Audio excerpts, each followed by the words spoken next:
நம்ம வீட்டுக்கு கரண்ட் எப்படி வருதுன்னு தெரியுமா? ஒரு சுவிட்சை அழுத்தின உடனே லைட் எரியறதை நாம் தினமும் பார்க்குறோங்க. ஆனால் அந்த கரண்ட் எங்கேருந்து வருதுன்னு யோசிச்சிருக்கீங்களா? வாங்க அது எப்படின்னு சுலபமாக பார்க்கலாம். முதல்ல கரண்ட் மின் உற்பத்தி நிலையத்தில் உருவாக்கப்படுது. இங்கே பல வகையாக கரண்ட் தயாரிக்கிறாங்க. சில இடத்துல நிலக்கரியை பயன்படுத்தி கரண்ட் தயாரிக்கிறாங்க. சில இடத்துல அணையில் சேமிக்கப்பட்ட தண்ணியோட சக்தியை பயன்படுத்துகிறாங்க. இது நீர்மின் நிலையம்னு சொல்லுவாங்க. இன்னும் காற்றால் சூரிய சக்தி மூலமாக கூட கரண்ட் தயாரிக்கிறாங்க. இந்த மாதிரி இடத்துல உருவாக்குற கரண்ட் நேராக நம்ம வீட்டுக்கு வராது.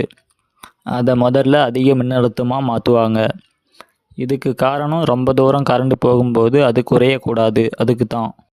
அதுக்கப்புறம் அந்த கரண்ட்டை பெரிய எலக்ட்ரிக் டவர் வழியாக நீளமான வயரில் பல கிலோமீட்டர் தூரம் கொண்டு போவாங்க. நீங்கள் சாலையில் பார்க்குற அந்த உயரமான மின்கம்பங்கள்லாம் இதுக்கு தான். நகரம் இல்லைன்னா கிராமம் பக்கமாக வந்த அப்புறம் கரண்ட்டு டிரான்ஸ்ஃபார்மர் அப்படின்னு சொல்கிற கருவி வழியாக போவோம்.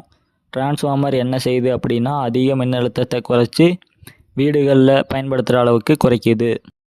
அதுக்கப்புறம் மின்கம்பங்கள் இல்லைன்னா நிலத்தடி கேபிள்கள் மூலமாக கரண்ட்டு நம்ம தெருவுக்கு வருது.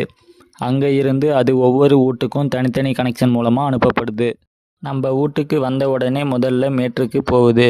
இந்த மீட்டர் தான் நம்ம எவ்வளோ கரண்ட் யூஸ் பண்ணுறோங்கன்னு கால்குலேட் பண்ணுது.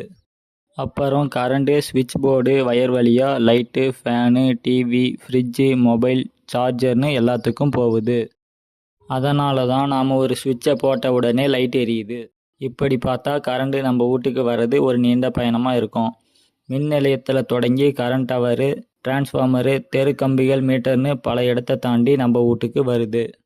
அடுத்த தடவை நீங்கள் லைட் ஸ்விட்சை போடும்போது அதுக்கு பின்னாடி இருக்கிற இந்த அற்புதமான விஷயத்தை ஞாபகத்தில் வச்சுக்கோங்க.